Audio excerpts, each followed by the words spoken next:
배웠고요. 이렇게 말하기 거창하지만 하여튼 그런 기억들이 나중에 어떤 활동을 하는데 밑바탕이 됐어요. 그렇게 여행을 다니며 배운 것들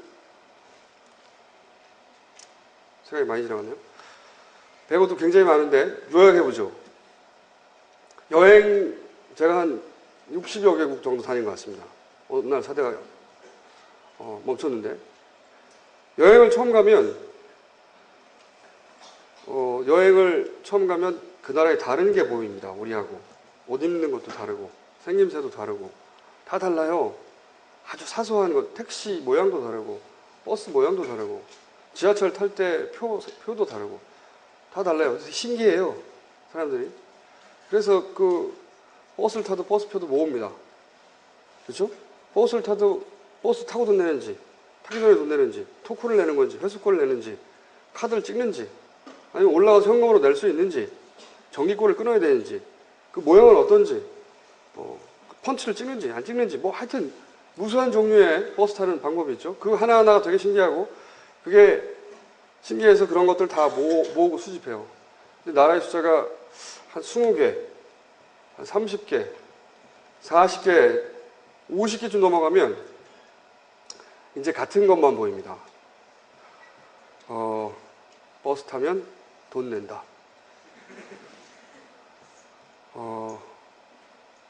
그 외에는 다 잡소리예요. 버스 타면 돈 내는, 이게 사람 사는 데는 의례 통하기 마련인 보편 상식이라는 게 있어요. 버스 타면 돈 낸다 수준만 남는 겁니다. 여행을 많이 하다 보면 어느 순간 세상에는 딱 두 가지 인종이 있구나. 남자와 여자. 그리고 세상에는 버스 타면 돈 낸다 수준의 규범 몇 가지 정도만 있구나. 그거만 지키고 살면 인간답게 사는 데는 큰 하자가 없는 거구나. 이런 생각을 하게 됩니다. 연애가 저한테 한 사람으로서의 바닥을 확인하게 해주는 경험이었다면 이 여행은 저한테 제가 가진 보편성, 사람으로서의 보편성을 확인하게 해주는 경험이었어요. 이 얘기는 좀 이따가 자기객관하고 연결해서 얘기합시다. 이런 경험들, 그리고 물론 그 이후에 30대 경험도 있고, 뭐 지금은 40 초반인데 40일 들어서도 경험이 있긴 있습니다. 근데 여러분들 대부분 20대니까 20대에서 대부분 그치자고요. 20대까지 했던 경험들 중에 저를 만든 경험들, 주요한 첫 경험들을 이렇게 되짚어 보자면 결국은 네가 책임질 거면 네가 결과를 책임질 거라면 그냥 네가 생겨 먹은 대로 네가 하고 싶은 대로 해도 죄가 아니다. 그리고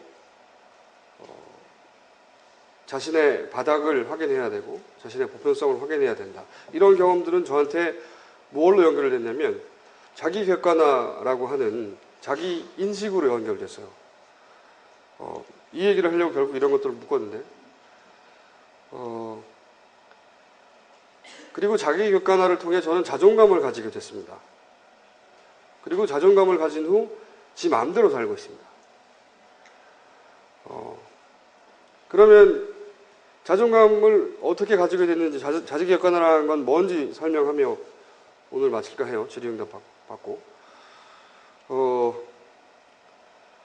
우선 자존감에 대한 설명도 좀 하죠. 자신감하고 자존감은 대단히 헷갈려요. 자신감은 이런 거예요.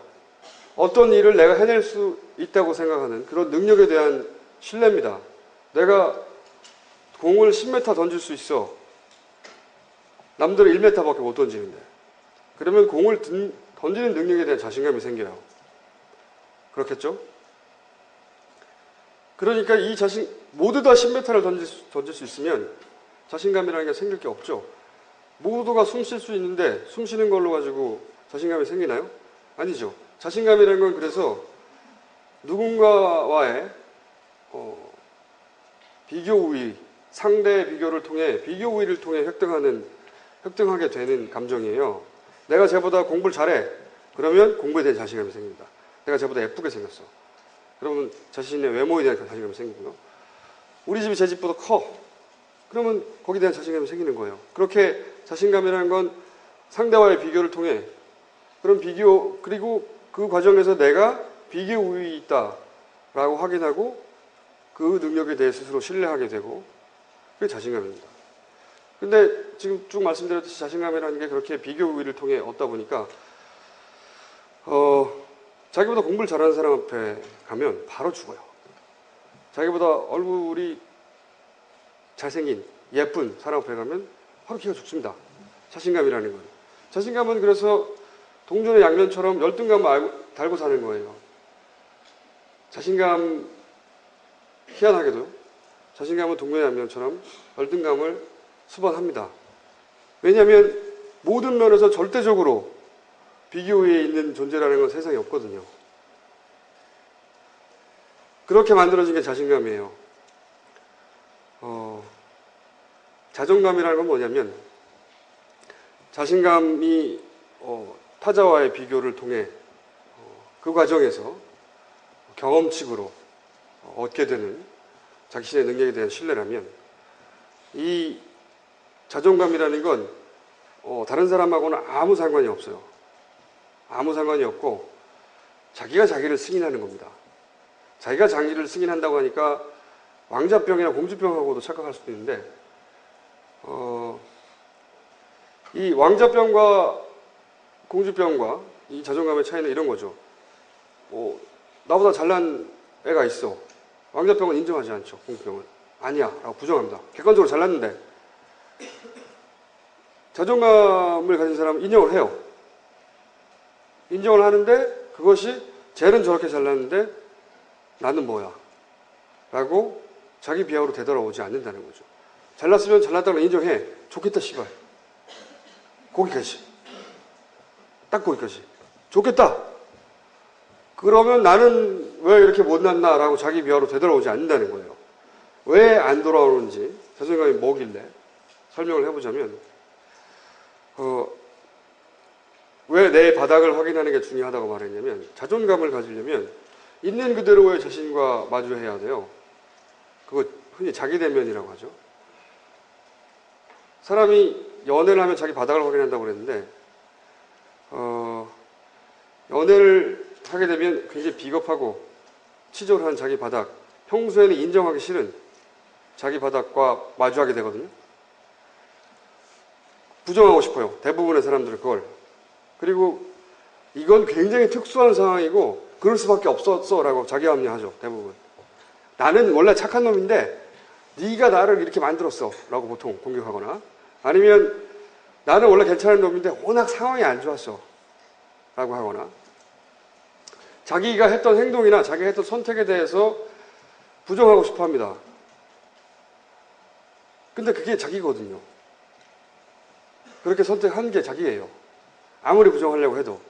그러니까 합리화하거나 어떤 여러 가지 방어 기제를 사용하지 않고 그냥 치졸한 짓을 한 자기를 자기라고 인정해야 하는 거예요. 이 자존감으로 가는 고난의 길 첫 번째 중에 하나는 내가 인정하기 싫은 치졸하고 못생긴 자기, 예쁘게 포장해서 보여주고 싶은 자기 말고 아주 지저분하고 너저분하고 제가 잘 쓰는 표현은 좆도 아닌 별거 아닌 그런 실체로서의 자기를 인정해야 한다는 거죠. 이게 왜 필요하냐면 보통은 이걸 다 제끼고 자기가 마음에 드는 자기만을 자기라고 스스로 생각하며 남한테도 나는 그런 사람이라고 말을 합니다. 그런데 다른 사람한테는 그게 보이거든요. 자기가 숨기고 싶은 부분들이. 그거를 지적당하거나 공격받거나 혹은 누군가 언급하면 파르르 떨게 돼 있어요. 그게 아니라고 들켰으니까 놀래가지고 그걸 부정하려고 화를 내기도 하고 오버해서 혹은 그거에 좌절해서 자기 연면에 빠지고 자기 비하로 가기도 하고 극단적인 반응이 나옵니다. 자기가 숨기고 싶었던 것들을 이렇게 공격받거나 지적받거나 자극받거나 혹은 그게 노출됐으면 어떤 방식으로든 그래서 사람이 무너져요. 우울해지기도 하고 근데 그렇게 숨기지 않았던 사람은, 그렇게 있는 그대로의 자기하고 대면했던 사람은, 그리고 그렇게 토대를 밟아서 자기 인식을 쌓아간 사람은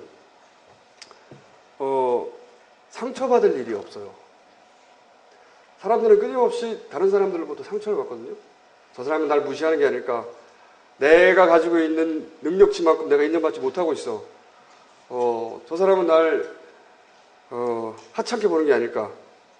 나를 저 사람이 가난하게 보는 건 아니야? 내가 혹시 취직 못했다고 나를 돛도 아니게 보나? 내 속에서. 뭐 이렇게 끊임없이 자기를 보호하기 위하여 에너지를 쓰죠.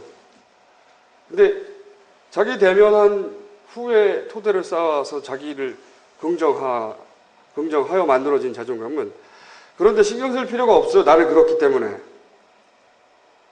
그래서 사람이 자기가 멋있어 보이려고, 혹은 자기가 자기 약점들을 감추려고 쓰는 엄청난 에너지들을 안 씁니다. 그런데 허비하지 않아요. 허비하지 않고 그냥 내가 하고 싶은 일 하는데 합니다. 그냥. 그거는 나는 남들 시선 신경 쓰지 않아, 이런 말조차 하지 않아요.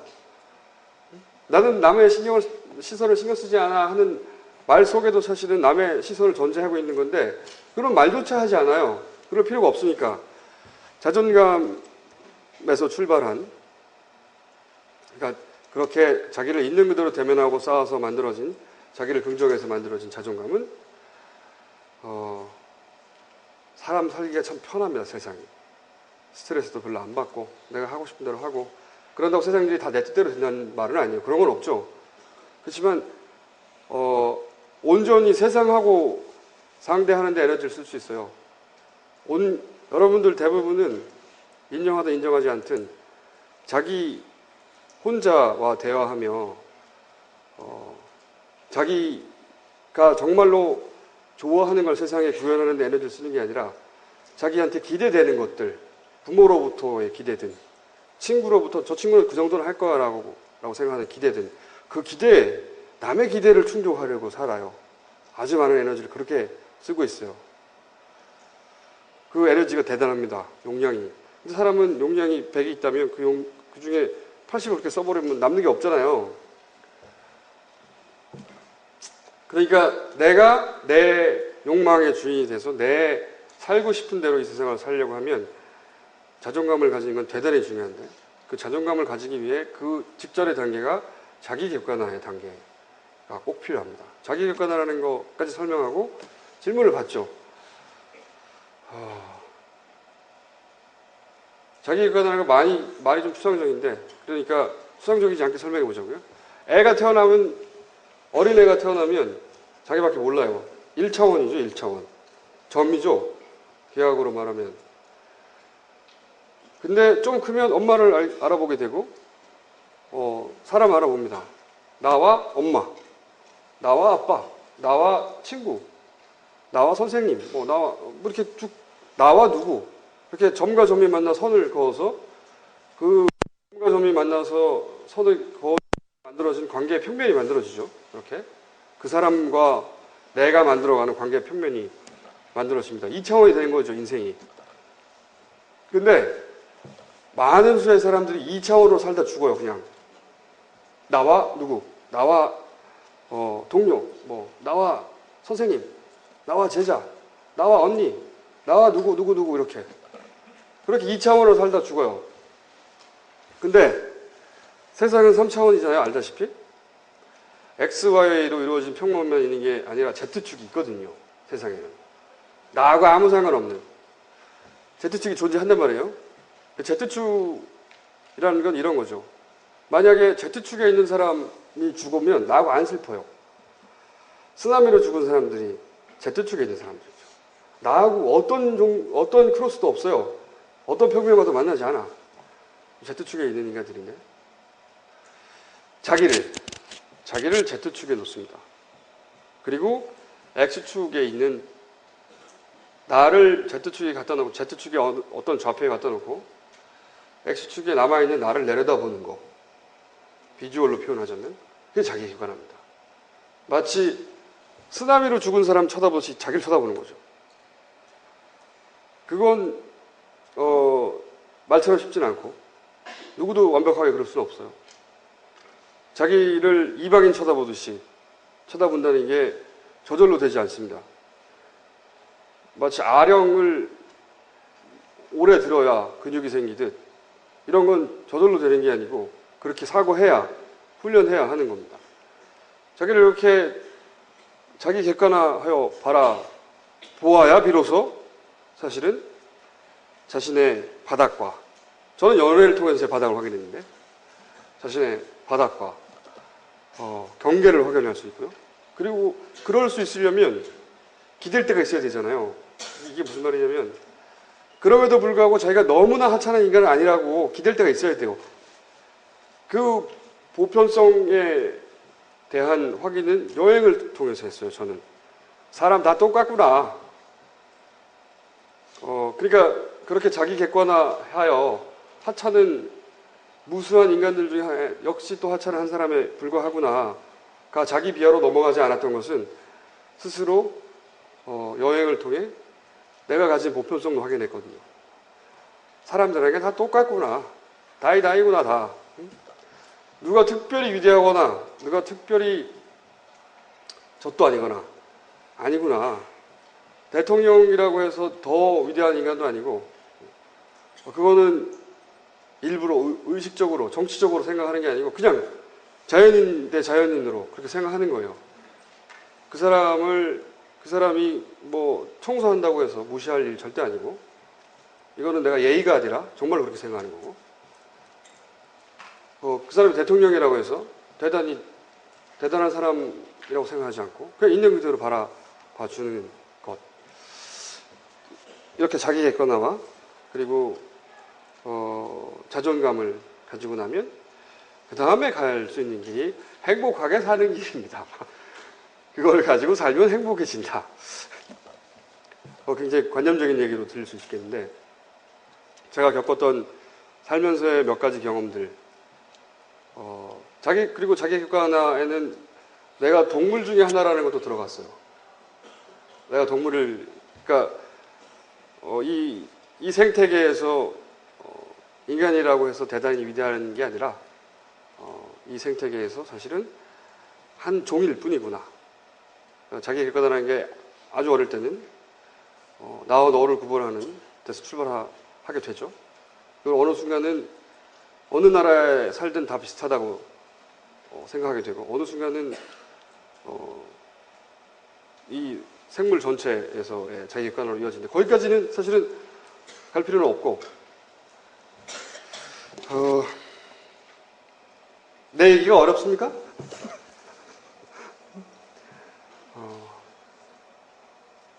어려워도 할 수 없어요. 이거보다 더 쉽게 설명을 못하겠어요. 그렇게 자기 객관을 이루고 자존감을 가지면 비로소 어른이 됩니다. 어른이 되면 이 세상 모든 일이 내 뜻대로 되느냐? 그런 일은 없죠. 그런 세상은 존재하지 않아요. 대신 내가 생겨 먹은 대로 나를 행복하게 하는 길대로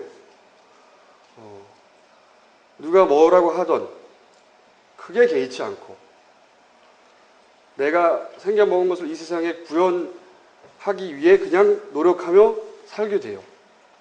그리고 그게 왜냐하면 내가 다른 사람이 되는 방법이 없잖아요. 자기 생겨 먹은 대로 산다는 건 옥이나 그런 게 아니고 자신이 다른 사람이 될 방법이 없기 때문이에요. 여러분들이 태어난 자신을 있는 그대로 긍정하지 않을 수 없는 게 해야 하는 게 여러분은 다른 사람이 될 방법이 없어요. 여러분들의 인생을 다른 사람이 대신 살아줄 수도 없고 대신 대가를 지불해 줄 수도 없단 말이지. 절대로. 지가 해야 해. 응?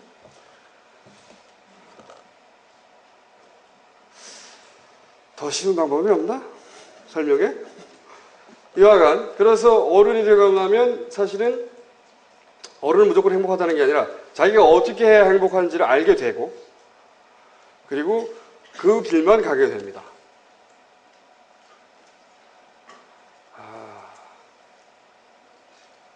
질문 받을게요.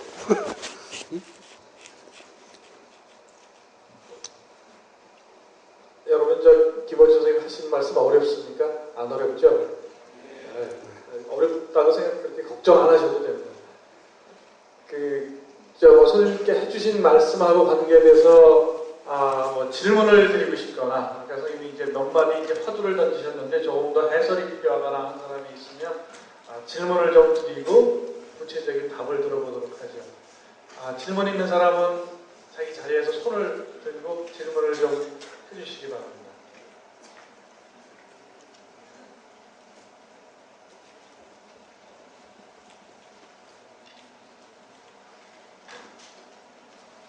예, 안녕하십니까. 일단 오늘 너무 좋은 강의 들어서 감사하고요.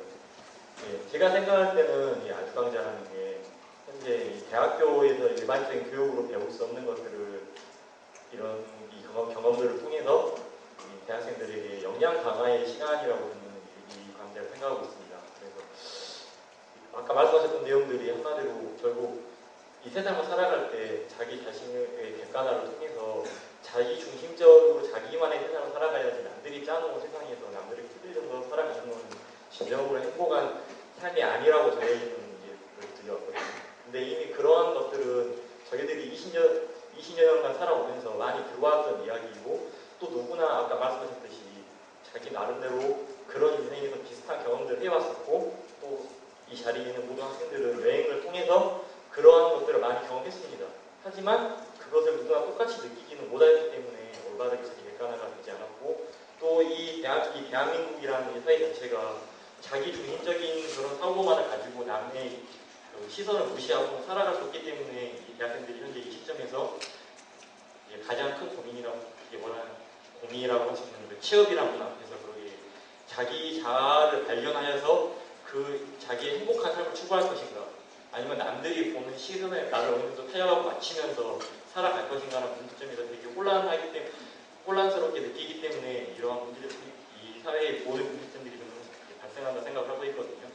그래서 만약에 좀 방법론적인 문제로 들어가서 만약 그런 똑같은 경험들을 한다면 누구나 같은 경험을 하지만 그걸 다 느끼지 못하기 때문에 좀 더 쉽게 느낄 수 있는 그런 철학이나 예를 들어 구체화된 방법이 있지 않는가라는 질문을 잘 못 알아들었어요. 그러니까 쉽게 말씀드려서 누구나 그러한 경험들을 인생을 살아오면서 다들 겪게 됩니다. 근데 그 누군가는 그런 경험 속에서 어떤 걸 깨달아서 자기 객관화의 경지에 이르러서 그런 자신의 행복한 삶을 향해서 달려가는 사람이 있는가 하면 대부분의 사람들은 그런 걸 느끼지 못하고 그냥 남들이 만들어 놓은 틀에 자기를 맞춰가면서 항상 스트레스를 받고 살아간다고 생각하거든요. 그래서 그런 세계에 있는 사람들이 그런 경험들 속에서 어떤 방법을 통해서 자기 객관화의 경지에 도달을 할 수 있고 그 사람들이 행복한 삶을 살 수 있는가. 어떤 방법이요? 연애하고 여행. 그거는 누구나 다 경험을 하지 않습니까? 대부분의 사람은. 그 다음 나보고 어떡하라고? 그래서 저는 그 방법론적인 걸 더 제가 그러니까 그게 방법이에요. 연애하고 여행이에요.